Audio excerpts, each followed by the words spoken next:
नमस्ते भाई, कैसे हैं आप लोग। उम्मीद करते हैं बढ़िया होंगे और तैयारी भी बढ़िया से कर रहे होंगे। जैसा कि साल भी नया आने वाला है और बड़ी उम्मीद है कि सरकार भी वैकेंसीज देगी, ठीक है ना। तो अलग अलग KVS NBS वगैरह में वैकेंसीज तो आ ही रही हैं, लेकिन उम्मीद है कि 26 में और भी वैकेंसी आपको देखने को मिलेगी। जैसे कि करीब 8 साल हो गया यूपी में वैकेंसी टीचर की नहीं आई है।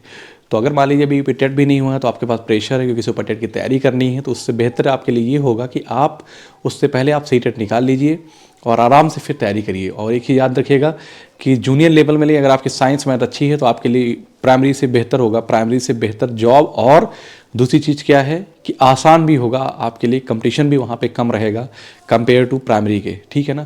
क्योंकि आप अपने स्ट्रीम में चले जाएंगे तो वहाँ पे आपको साइंस वाले भी मिलेंगे, यहाँ तो आपको सबसे जो है मतलब कि कंपटीशन रहेगा। तो इसलिए आप सी टेट इसी बार ही निकाल लीजिए, दोबारा के लिए मत रखिए, ठीक है ना।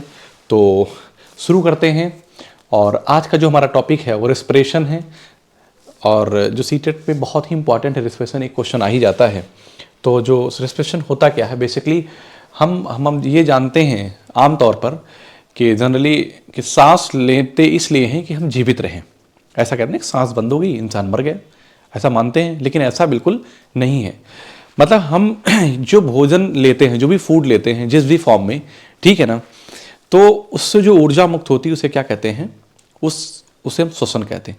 भोजन से मुक्त ऊर्जा करने की क्रिया को ही क्या कहते हैं, श्वसन कहते हैं। या आप जो कुछ भी खाते हैं, ठीक है ना, तो खाते हैं तो कहाँ जाएगा, पहले पहले पेट में जाएगा। तो मेरी बात आप ध्यान से समझिएगा कि जब भी कोई चीज़ आप खा रहे हैं तो वो कहाँ गया, वो छोटी आंत में जाएगा। कहाँ जाएगा बेटा, छोटी आंत में जाएगा। पेन चेंज करता हूँ, मैंने कहा ये छोटी आंत में। और किस फॉर्म में जाएगा, C6H12O6 के फॉर्म में जाएगा। कहाँ गया ये छोटी आंत में, ठीक है ना। और ये जो भोजन होगा ये ग्लूकोज के फॉर्म में होने के बाद ये ब्लड वेसल्स के थ्रू हमारे कहाँ जाएगा, सेल में जाएगा। किस में, सेल, है ना। इसे हम क्या कहेंगे, कोशिका कहेंगे। क्या कहेंगे, कोशिका कहेंगे। ध्यान दीजिएगा। तो मैं यहाँ पे कहूँगा कि ये सेल है, तो ये जो हमारी है ये रुधिर, क्या है, रुधिर वाहिकाओं, ब्लड वेसल्स के माध्यम से क्या करेगा, ये हमारा ग्लूकोज सेल में जाएगा, ठीक है ना। तो यहाँ पे क्या होगा, ये जो C6H12O6 पहुँचेगा और ऑक्सीजन से रिएक्शन करके जब हम सांस लेंगे तो कहाँ होगा, ये माइटोकॉन्ड्रिया में जाएगा। ऑक्सीजन से रिएक्शन करके क्या बनाएगा, CO2 plus H2O plus energy release करेगा, ठीक है ना। तो ये एनर्जी प्राप्त करना ही हमारा श्वसन का एम होता है। इसका मतलब है कि जब आप फूड ले रहे हैं और जब भोजन क्या करेगा, वो बर्न नहीं होगा, मतलब ग्लूकोज बर्न नहीं होगा, तब तक आप जानते हैं कि कोई भी पदार्थ तभी बर्न होता है जब ऑक्सीजन के कांटेक्ट में आता है, ठीक है ना। आप वैक्यूम में चले जाइए, किसी चीज़ को आप वहाँ पे रखिए, वो जलेगा नहीं। क्लियर है बात। तो जब ऑक्सीजन के संपर्क में आएगा, ऑक्सीजन संपर्क में कैसे आएगा, जब आप सांस लेंगे तो श्वसन करेंगे। तो श्वसन का एम है कि आपने जैसे ही श्वसन किया, ऑक्सीजन पहुँचा ब्लड वेसल्स के थ्रू, है ना, यहाँ पहुँच गया। तो अब ये क्या होगा, फूड क्या होगा, ये जलेगा, ठीक है ना। अब यहाँ से हमें एनर्जी प्राप्त हो जाएगी।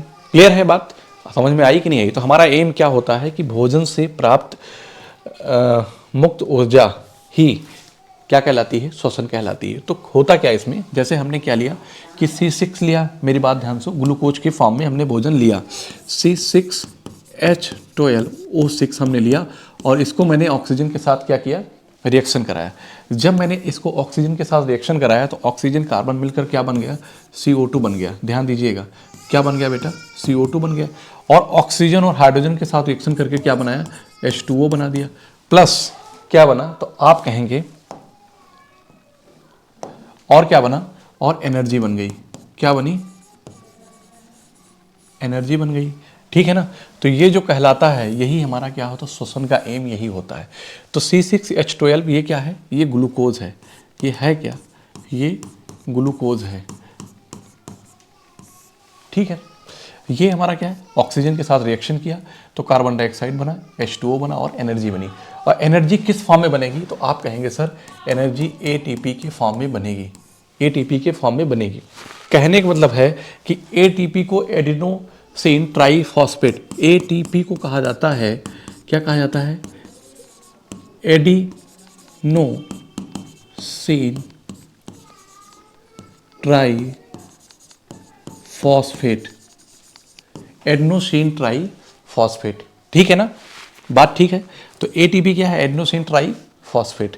यहाँ पे एनर्जी मिल गई, किस फॉर्म मिली, एटीपी के फॉर्म में मिल गई। लेकिन एक बात ध्यान दीजिएगा, तो ये जो पूरा प्रोसेस कहलाता है इसे कहते हैं हम श्वसन अर्थात रेस्पायरेशन, श्वसन अर्थात रेस्पायरेशन, ठीक है ना। इसी को क्या कहते हैं हम, श्वसन या रेस्पायरेशन बोलेंगे इंग्लिश में, ठीक है ना बात।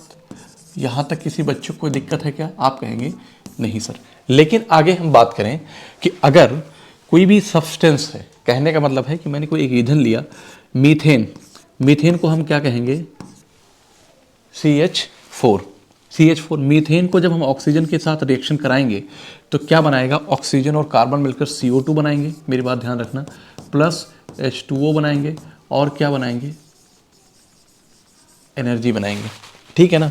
तो यहाँ से ये जो पूरा प्रोसेस कहलाएगा, ये जो पूरा प्रोसेस कहलाएगा इसे कहा जाएगा, जो एनर्जी होगी, मेरी बात ध्यान समझना, कि जो ये एनर्जी होगी या तो लाइट के फॉर्म में मिलेगी, लाइट के फॉर्म में मिलेगी, या तो हीट के फॉर्म में मिलेगी। मैं समझाता हूँ इस बात को। तो ये जो पूरा प्रोसेस कहलाएगा इसे कहेंगे हम लोग कि दहन हुआ। क्या हुआ, दहन। और इसे हम इंग्लिश में बोलेंगे कंबशन। क्या बोलेंगे बेटा, कंबशन बोलेंगे। तो क्या ये बात आपको समझ में आ रही है। तो अब एक बात ध्यान सुनिएगा कि C6 ये ग्लूकोज था, ऑक्सीजन के साथ रिएक्शन करके क्या मिला, एनर्जी मिल गई। ये भी एक CH4 क्या है, एक ईंधन है। क्या है, ईंधन है। ये मीथेन है, क्या है, मीथेन है, ठीक। और इसी को कहेंगे हम कि ईंधन है, ठीक है ना। और ईंधन क्या है, दुनिया के सारे सभी ईंधन क्या होते हैं, हाइड्रोकार्बन होते हैं।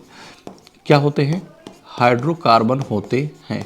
मेरी बात ध्यान से समझिएगा, दुनिया के जितने भी ईंधन होते हैं वो सभी क्या होते हैं, हाइड्रोकार्बन होते हैं, ठीक है ना बात। तो ये मीथेन या एक है क्या, ये ईंधन है, ठीक है ना।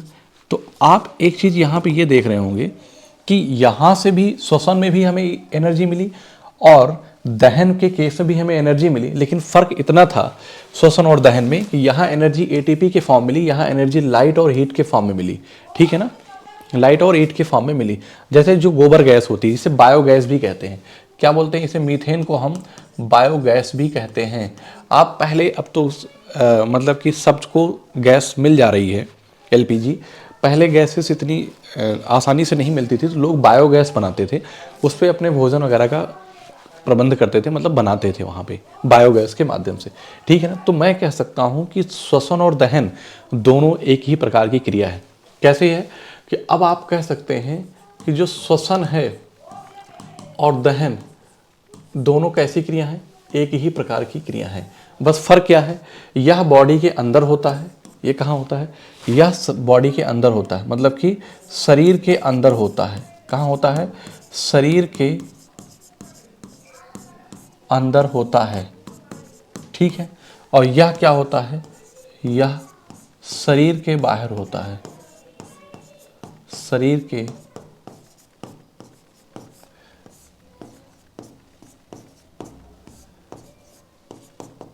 बाहर होता है, ठीक है ना।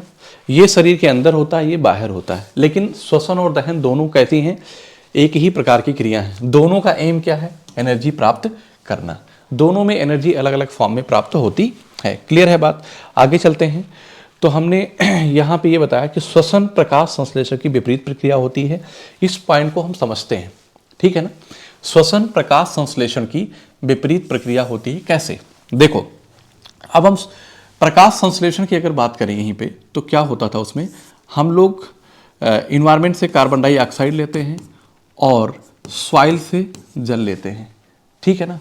और सनलाइट क्या करते हैं, सनलाइट से हमें एनर्जी प्राप्त होती है, ध्यान दीजिएगा।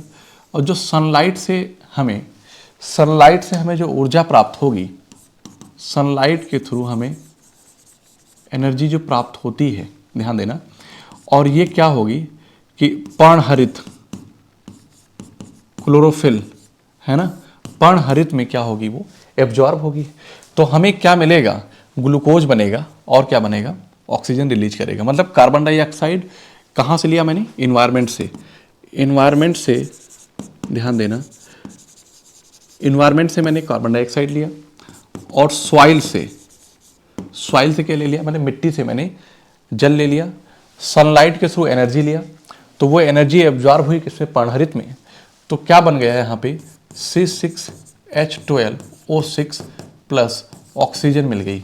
तो कहने का मतलब, मेरी बात ध्यान सुनिएगा, तो पौधे अपना भोजन किस फॉर्म में बनाते हैं, तो ये ग्लूकोज हो जाएगा। क्या हो जाएगा बेटा, ये ग्लूकोज हो जाएगा, ठीक है ना।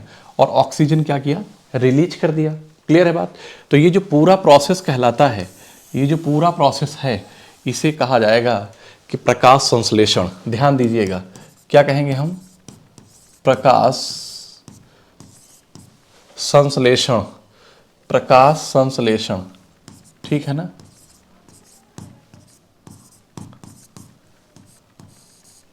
प्रकाश संश्लेषण, ठीक है, क्लियर है बात। आगे चलेंगे तो हम यहाँ पे ये कहते हैं कि श्वसन क्या होता है। श्वसन में हमने कहा कि जो हमारा ग्लूकोज है C6H12O6, भोजन हम लेते हैं इस फॉर्म में, ग्लूकोज के फॉर्म में हमारी छोटी आंत में जाता है, और इसको हम क्या करते हैं, ऑक्सीजन के साथ रिएक्शन कराते हैं।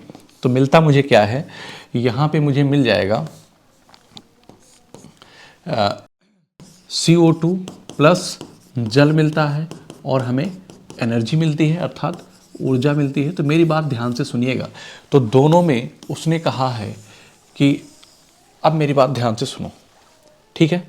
तो यहाँ पे क्या हुआ, यहाँ पे ऊर्जा एब्जॉर्ब की गई और यहाँ पे ऊर्जा बनी, ठीक है ना। तो मैं कहता हूँ कि ये दूसरे के दोनों कैसे हैं, एक दूसरे के दोनों रिवर्स प्रोसेस हैं। कैसे हैं बेटा, रिवर्स प्रोसेस हैं, ठीक है ना, एक दूसरे के विपरीत प्रक्रिया होती है। तो मैं इस पॉइंट को अगर लिखना चाहूँ तो मैं यहीं से लिख दूंगा, मैं इस पॉइंट को अगर लिखना चाहूँ तो मैं लिखूंगा, तो मेरी बात ध्यान से सुनो, मैं क्या लिखूंगा। देखो, अब आप देखिए कि एक यहाँ पे ऊर्जा बन रही है और यहाँ पे ऊर्जा एब्जॉर्ब हो रही है ना। तो ऊर्जा जहाँ बन रही है, तो मैं कहूँगा कि ये जो क्रिया है, ये कैसे, कौन सी है, ये श्वसन है। ये क्या है, श्वसन एक ऊष्माक्षेपी क्रिया है। तो इसमें पॉइंट लिखा था कि श्वसन प्रकाश संश्लेषण की विपरीत प्रक्रिया होती है ना। तो ये हमारी जो है एक ऊष्माक्षेपी है ना। तो मैं कहूँगा कि श्वसन एक ऊष्माक्षेपी प्रक्रिया है। लेकिन अगर हम कहें कि प्रकाश संश्लेषण, तो हम कहेंगे कि यह एक ये एक्जोथर्मिक और एंडोथर्मिक, क्या कहेंगे, एंडोथर्मिक, ऊष्माक्षेपी और ऊष्मा शोषी प्रक्रिया है। तो मैं कहूँगा कि यह मतलब प्रकाश संश्लेषण की जो है, यह एक ऊष्मा शोषी प्रक्रिया है। मतलब यहाँ पे ऊर्जा क्या है, एब्जॉर्ब की जा रही है, यहाँ ऊर्जा बन रही है। तो ऊष्मा शोषी को हम लोग बोलते हैं एंडोथर्मिक, और ऊष्माक्षेपी को बोलते क्या है, एक्सोथर्मिक। कोई दिक्कत है क्या, यह एक ऊष्मा शोषी प्रक्रिया है और श्वसन एक ऊष्माक्षेपी प्रक्रिया है। समझ में बात आई कि नहीं। इसीलिए कहा गया है कि श्वसन प्रकाश संश्लेषण की विपरीत क्रिया है। ध्यान से इसको समझ लीजिएगा, हर बार क्वेश्चन यहाँ से एक आया है। क्लियर है बात। अगर एक बात और हम बताएं आपको, तो यहीं पे ध्यान दीजिएगा कि अब मैं एक और पॉइंट लिखना चाहूँगा। तो मैं ये कहूँगा कि जो श्वसन था, जो हमारा श्वसन है, और जो दहन है, श्वसन को हम लोग क्या लिखेंगे, रेस्पिरेशन, ठीक है ना। और इसको क्या लिखेंगे, कंबशन लिखेंगे। ध्यान से देखिए, तो श्वसन और दहन, मतलब ये कहूँगा कि दोनों एक ही प्रकार की क्रिया है, बस इतना याद रखना। लेकिन एक बात और याद रखिएगा कि श्वसन जो है ना एक ऊष्माक्षेपी प्रक्रिया है, तो अभी उसको मैं लिखता हूँ। लेकिन मैं कहूँ कि दुनिया का कोई भी सब्सटेंस है, कोई भी सब्सटेंस, दुनिया का कोई भी सब्सटेंस अर्थात पदार्थ, दुनिया का कोई भी सब्सटेंस अगर वह ऑक्सीजन से रिएक्शन करता है, ठीक है ना, तो उसे हम ऑक्सीडेशन बोलते हैं। क्या बोलते हैं, ऑक्सीडेशन अवक्रिया बोलते हैं। इसका मतलब है कि उपचयन, क्या बोलेंगे, उपचयन या ऑक्सीकरण अभिक्रिया बोलते हैं। याद रखना, ऑक्सीकरण अभिक्रिया बोलते हैं। आप कहेंगे यस सर। लेकिन अगर वो हाइड्रोजन से अभिक्रिया करता है, तो उसे हम रिडक्शन अभिक्रिया कहते हैं। Reduction, TION, reduction. तो इसे हम अपचयन या अवकरण अभिक्रिया कहते हैं। ध्यान दीजिएगा, अवकरण अभिक्रिया कहते हैं। तो मैं आपसे पूछता हूं कि बताइए श्वसन और दहन किस प्रकार की क्रिया है। तो आप बताइए कि श्वसन में क्या किया था आपने कि C6H12O6 प्लस ऑक्सीजन से जब रिएक्शन कराया तो CO2 प्लस H2O प्लस क्या मिला, एनर्जी मिल गई। क्या मिल गई, एनर्जी मिल गई। तो मेरी बात ध्यान सुनिएगा। तो आपने जो सब्सटेंस है, ग्लूकोज सब्सटेंस और ऑक्सीजन के साथ रिएक्शन कराया, तो आप बताइए कि किसी भी सब्सटेंस को, दुनिया का कोई भी सब्सटेंस अगर ऑक्सीजन के साथ रिएक्शन करते हैं तो उपचयन या ऑक्सीकरण क्रिया कहलाती। इसका मतलब श्वसन और दहन।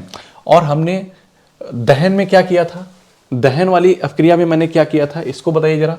तो यहीं पे आप लिखेंगे कि जब आपने CH4 लिखा और प्लस ऑक्सीजन से रिएक्शन कराया तो CO2 प्लस H2O और क्या मिला, एनर्जी मिल गई। क्या मिली, एनर्जी। तो ये आपने श्वसन किया और ये दहन किया, एक बॉडी के अंदर हुआ और एक बॉडी के बाहर हुआ, लेकिन दोनों केस में हमें क्या मिली, एनर्जी मिली। यहाँ पे हमें एनर्जी ATP के फॉर्म में मिली। किस फॉर्म में मिली बेटा, हमें जो एनर्जी मिली वो ATP के फॉर्म मिली। यहाँ पे जो एनर्जी मिली वह लाइट और हीट के फॉर्म में मिली। आप कहेंगे यस सर, लाइट और हीट के फॉर्म में मिली। तो मेरी बात ध्यान सुनिएगा। तो अब देखो, दोनों में, श्वसन और दहन में, दोनों में ऑक्सीजन से रिएक्शन कराया। इसका मतलब है कि जो श्वसन, हमारी जो ये क्रिया है श्वसन और दहन, ये ऑक्सीकरण या अपचयन, तो कौन सी क्रिया है, तो मैं कहूँगा कि ऑक्सीकरण या अपचयन अभिक्रिया है। ठीक है ना। लेकिन और मैंने बताया था कि प्रकाश संश्लेषण और श्वसन की बात किया मैंने, या दहन की मैंने बात किया, तो वो कैसी क्रिया थी, तो एक ऊष्मा छेपी और एक ऊष्मा शोषी है। तो मैं कहूँगा कि यह ऊष्मा छेपी प्रक्रिया है, ऊष्मा छेपी प्रक्रिया है। तो आपके सारे सवाल यहाँ से बन गए। आपके जितने सवाल बनने चाहिए मैंने यहाँ पे सारे बना दिए। इसका मतलब क्या हुआ कि आपसे पूछा जाए कि श्वसन किस प्रकार की क्रिया है, तो आप कहेंगे श्वसन ऑक्सीकरण क्रिया है। वो कहता नहीं, ऑक्सीडेशन या अपचयन क्रिया है।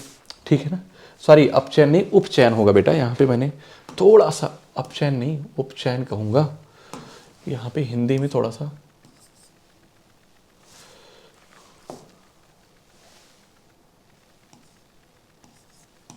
उपचयन, ठीक है ना, उपचयन था। तो ऑक्सीकरण या उपचयन या क्या है, ऊष्माक्षेपी प्रक्रिया है। क्लियर है बात। तो अब से यहाँ से दो क्वेश्चन बन गए कि श्वसन और दहन, ऑक्सीकरण और ऊष्माक्षेपी प्रक्रिया है। लेकिन श्वसन और प्रकाश संश्लेषण एक दूसरे के विपरीत प्रक्रिया होती हैं। प्रकाश संश्लेषण कैसी क्रिया है, वह एक ऊष्माशोषी प्रक्रिया है, मतलब कि एंडोथर्मिक। इसे क्या कहेंगे, एक्सोथर्मिक। क्लियर है बात, समझ में आई कि नहीं आई? आप कहेंगे यस सर। क्लियर है, यहां तक सारे पॉइंट क्लियर हैं। तो आगे चलते हैं। हाँ, यहाँ पे लिखा है कि यह एक ऊष्माक्षेपी अपक्रिया है। कौन? श्वसन। श्वसन क्या है? एक ऊष्माक्षेपी अपक्रिया है। कैसे ऊष्माक्षेपी अपक्रिया है ये आप समझ लीजिए कि यहाँ पे ऊर्जा बन रही है। तो मैं फिर से लिखूंगा कि C6H12O6 प्लस H2O क्या करेंगे, सॉरी ऑक्सीजन, श्वसन की बात हो रही है ना। C6H12O6 और ऑक्सीजन से जब रिएक्शन कराएंगे तो क्या बनेगा, हमें CO2 बनेगा प्लस H2O बनेगा और फिर हमें एनर्जी प्राप्त होगी। क्या होगी? हमें एनर्जी प्राप्त होगी। तो हमने कहा कि यहाँ पे ऊर्जा बन रही है, तो इसलिए कहा कि ये जो पूरा प्रोसेस है ना, यही क्या कहलाया, श्वसन। यही क्या कहलाया, श्वसन। और इसी को कहा गया ऊष्माक्षेपी प्रक्रिया। बात ठीक है, यहाँ तक मैंने आपको समझा दिया। अब बात करता है कि मेटाबॉलिज्म क्या है, ठीक है ना, उपापचयी क्रिया क्या होती हैं, और एनाबॉलिज्म क्या है, कैटाबॉलिज्म क्या है, ठीक है ना, उपचय और अपचय प्रक्रिया, इसके बारे में, ठीक है। तो अगर मेटाबॉलिज्म की बात करें तो उपापचयी क्रिया क्या होती है, जो हमारे बॉडी के अंदर जो भी रासायनिक क्रियाएं होती हैं, इसकी संयुक्त क्रिया को ही हम उपापचयी क्रिया कहते हैं, ठीक है ना। इसका मतलब क्या हुआ कि जैसे रेस्पिरेशन चल रहा है आपकी बॉडी के अंदर, आप सांस ले रहे हैं, आपने खाया है, डाइजेशन भी चल रहा है, क्लियर है बात।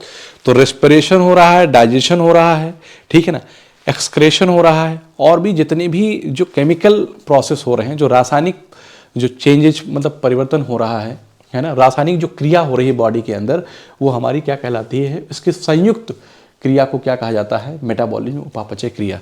तो मैं लिखता हूं कि जो मानव शरीर के अंदर जो रासायनिक क्रियाएं होती हैं, उसके संयुक्त रूप को उपापचयी क्रिया कहा जाता है।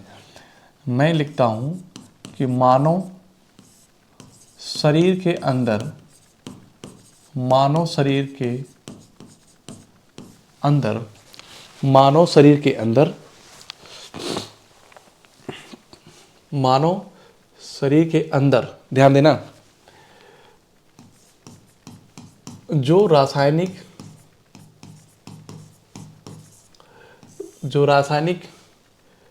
क्रियाओं के, मानव शरीर के अंदर जो रासायनिक क्रियाओं के संयुक्त रूप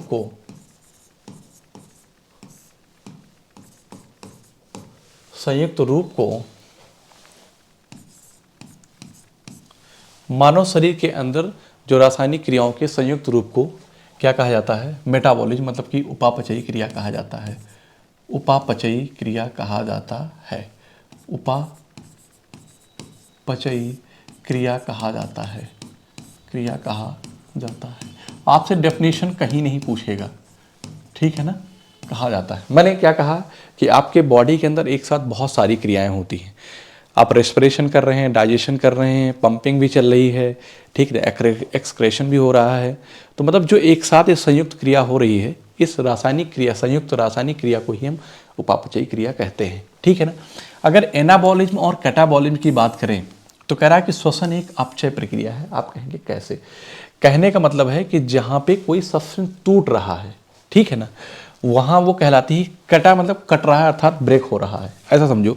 तो आपने क्या किया था, C6H12O6 और आपने ऑक्सीजन के साथ रिएक्शन कराया और फिर क्या मिला, तो आप कहेंगे CO2H2O प्लस एनर्जी मिल गई, प्लस एनर्जी मिल गई, है ना। इस हाइड्रोजन को कार्बन के साथ रिएक्शन करा के CO2, हाइड्रोजन को ऑक्सीजन के साथ रिएक्शन करा के H2O, और क्या मिला, एनर्जी मिल गई। तो यहाँ देखिए कि ये जो सब्सटेंस था, ये सब्सटेंस क्या हुआ, ब्रेक हुआ, और ब्रेक ऑक्सीजन के साथ रिएक्शन कर कर ये क्या हुआ, ब्रेक हुआ, और ब्रेक करके हमें क्या मिली, एनर्जी मिली। तो हमने कहा कैटाबॉलिज्म, इसलिए कहा गया कि श्वसन क्या है, एक अपचय प्रक्रिया है, ठीक है।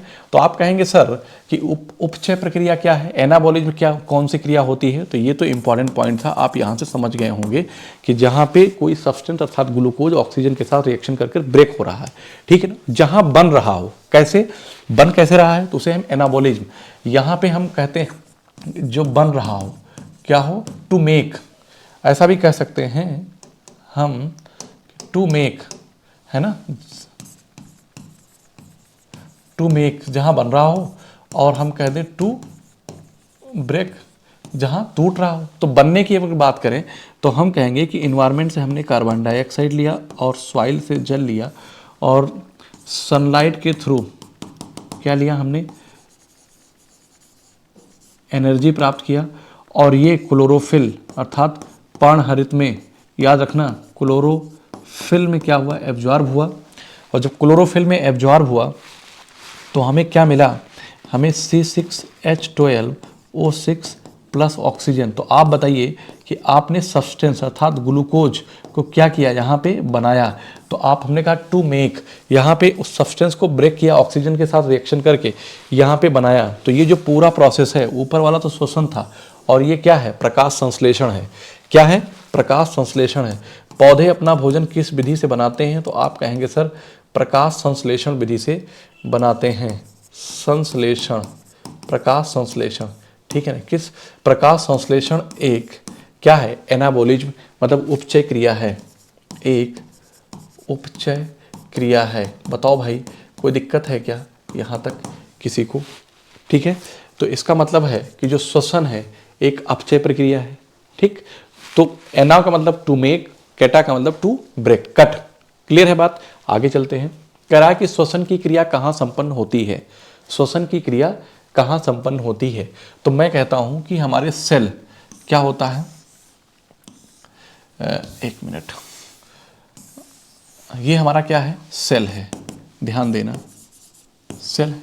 और सेल के अंदर क्या होता है, हम जो छोटी आंत में भोजन जो लेते हैं वो ब्लड वेसल्स के थ्रू कहाँ जाता है? कोशिका में जाता है। C6H12O6 कहाँ पहुँच गया? ये माइटोकांड्रिया में पहुँच गया। सेल के अंदर क्या होता है, एक भाग माइटोकांड्रिया, वहाँ पे ये पहुँच गया। फिर जब हम क्या करेंगे, जब हम सांस लेंगे तो यहीं पे हमें क्या मिलेगा? ऑक्सीजन मिलेगा। यहीं क्या मिलेगा? हमें ऑक्सीजन मिलेगा। ठीक है ना? तो इसका मतलब ये है कि ये ग्लूकोज जब सेल के अंदर गया तो ये ऑक्सीजन से रिएक्शन करके क्या बनाया? ऊर्जा बना। तो हम कहेंगे कि हमें यहीं पे तो बन जाता है कि CO2, ठीक है ना, और H2O प्लस क्या बन गया? एनर्जी बन गई। और इसका मतलब है कि श्वसन की क्रिया कहाँ संपन्न होती है? तो श्वसन की क्रिया माइटोकांड्रिया में संपन्न होती है। ठीक है ना? श्वसन की क्रिया कहाँ संपन्न होती है? माइटोकांड्रिया में संपन्न होती है।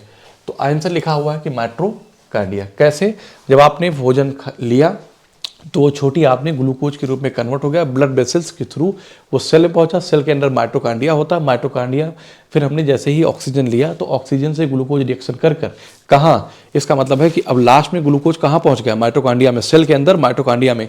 अब जैसे ही ऑक्सीजन वहाँ पहुँचेगा, ठीक है ना, श्वसन के माध्यम से, ठीक है ना, तो वो क्या करेगा?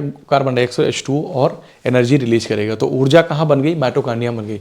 इसीलिए माइटोकांड्रिया को power house of the cell कहा जाता है। ठीक है ना?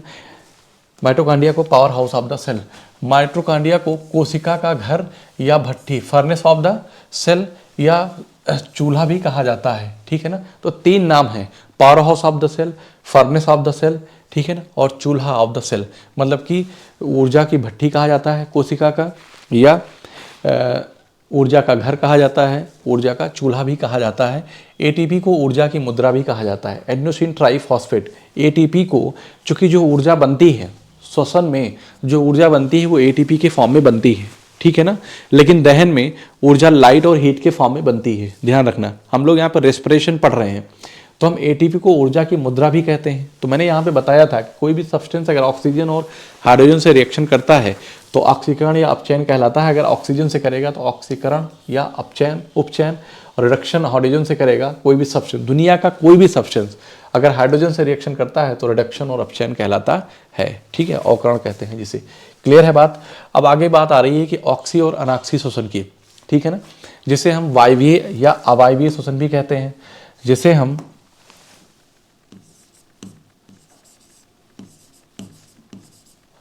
वायवीय श्वसन या अवायवीय श्वसन भी कहते हैं।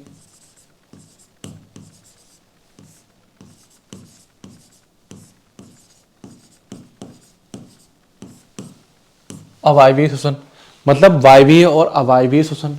ध्यान दीजिएगा, इसी को हम इंग्लिश में बोलते हैं एरोबिक और एनएरोबिक, है ना? तो इसी का हम लिख सकते हैं एरोबिक, और इसे क्या कहते हैं? Aerobic, anaerobic respiration, anaerobic respiration.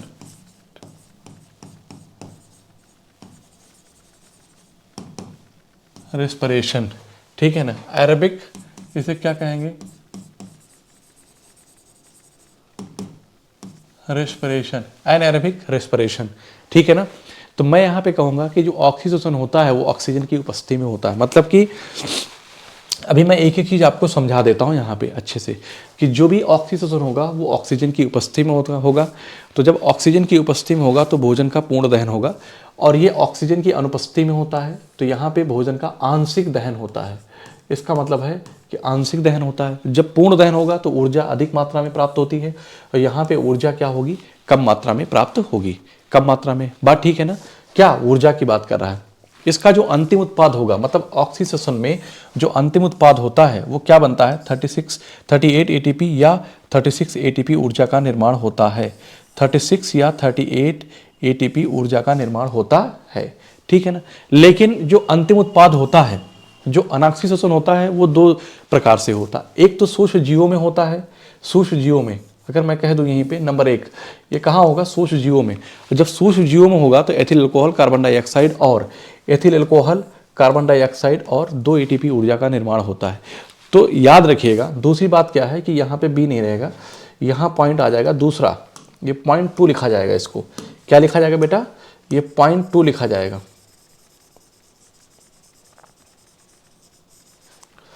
और यहीं पे हम बात करेंगे अगर पॉइंट 2 की, तो पहला एक ये था, तो दूसरा पॉइंट हमारा क्या है कि मानव में। तो मानव की मांसपेशियों में क्या होता है? अनाक्षी श्वसन होता है। तो इसमें बनता क्या है कि लैक्टिक एसिड और 2 एटीपी ऊर्जा का निर्माण होता है। तो मेरी बात ध्यान से आप पहले सुन लीजिए, मैंने क्या कहा कि ऑक्सी और अनाक्षी श्वसन में अंतर क्या है।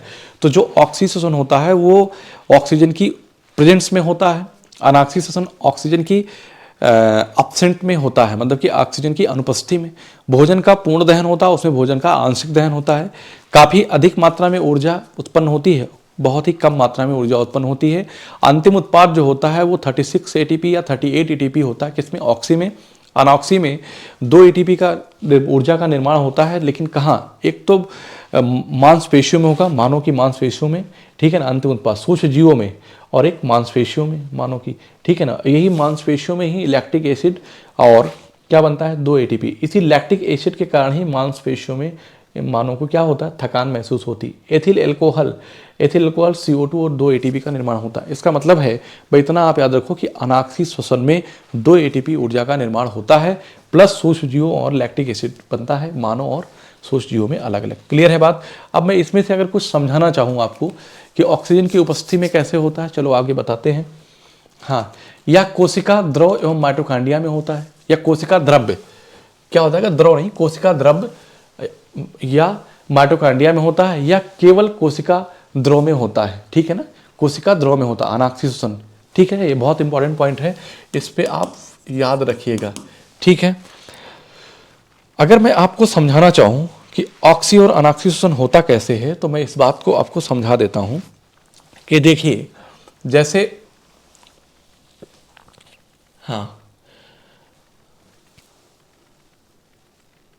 चलो ठीक है, मैं कहता हूं कि आपने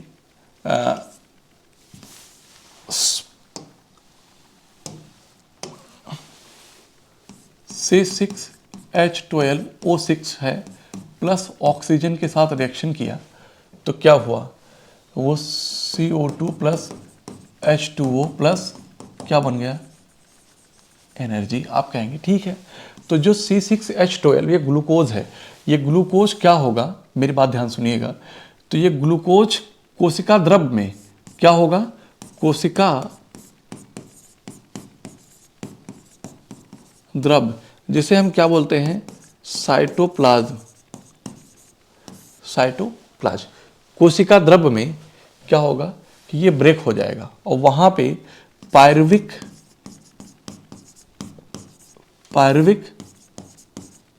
अम्ल या पायरुवेट में टूट जाएगा, ठीक। और इस ग्लूकोज का पायरुविक अम्ल या पायरुवेट में टूटने की प्रक्रिया को कहा जाता है ग्लाइकोलिसिस प्रक्रिया कहा जाता है। ग्लाइकोलिसिस प्रक्रिया कहा जाता है, लिसिस प्रक्रिया कहते हैं, ठीक है ना। अब ये पायरुविक अम्ल या पायरुवेट ऑक्सीजन की उपस्थिति में क्या करेंगे? रिएक्शन करेंगे। कहाँ? ये टूटा कहाँ? कोशिका द्रव में। अब ये पहुंच गया माइटोकांड्रिया में। पायरुविक अम्ल पायरुवेट ऑक्सीजन से रिएक्शन करेगा तो CO2 H2O प्लस एनर्जी बनाएगा, ठीक। किस फॉर्म में एनर्जी बनेगी? एटीपी के फॉर्म में एनर्जी बनेगी। क्लियर है बात? तो ये जो प्रक्रिया होगी ये कहाँ होगी? ये माइटोकांड्रिया में होगी। कहाँ पे होगी?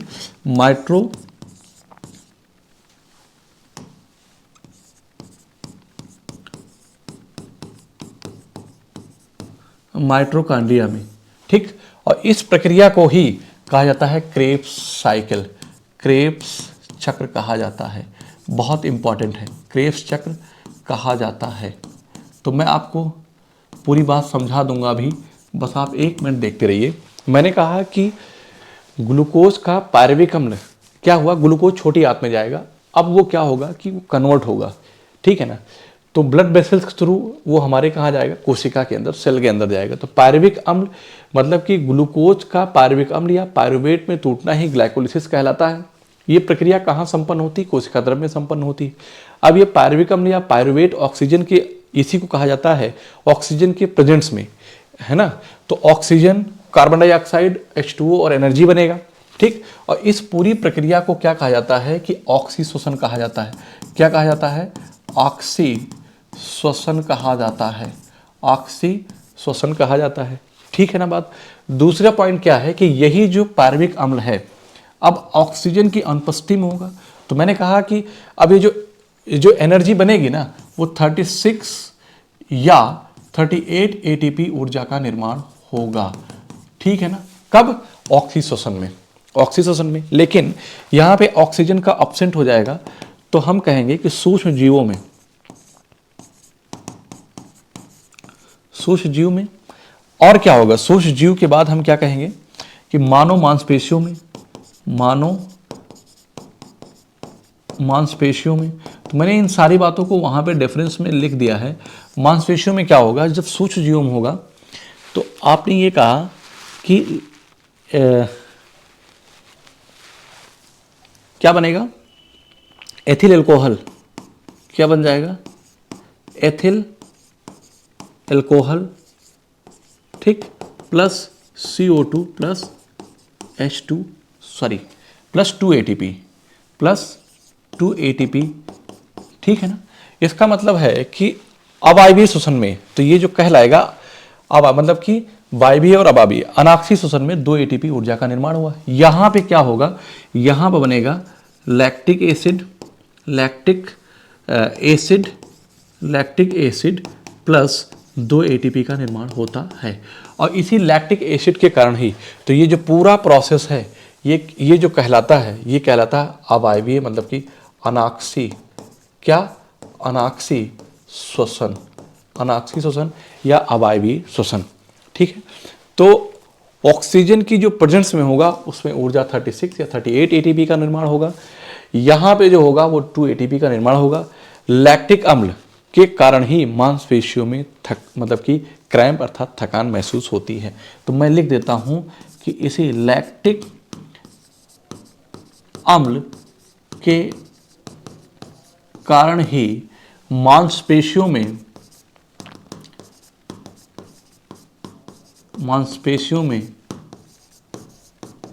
थकान महसूस होती है, ठीक है ना बात। बताओ भाई क्लियर है, आप कहेंगे यस सर। तो सारी बात समझ में आई कि नहीं आई। तो यह कोशिका का द्रव या माइटोकॉन्ड्रिया में होता है ऑक्सीजन, ठीक है ना।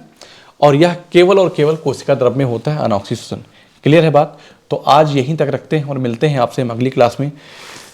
आई होप कि आपको समझ में आया होगा। अगर अच्छा लगा है तो आप अपने दोस्तों में शेयर करें, ठीक है, और कमेंट करें, ठीक है, जिससे हमें एक अलग से एनर्जी मिलेगी और हम ज़्यादा से ज़्यादा फ्री ऑफ कास्ट आपको कंटेंट दे पाएंगे, ठीक है ना। आप कमेंट में आप जो चीज़ पढ़ना चाहते हैं, जो एग्ज़ाम है, फिर भी आप कर दीजिए। तो मैं आगे पीछे करके कुछ न कुछ टाइम बाद मैं आपका हेल्प कर दूंगा, जिसमें आपको कुछ लगने वाला नहीं है। मेरा खुद का अपना 7 से 8 साल का एक्सपीरियंस है, उसमें कोई वो नहीं है, ठीक है ना। तो आज के लिए इतना रखते हैं, मिलते हैं आपसे हम अगली क्लास में। तब तक के लिए जय हिंद।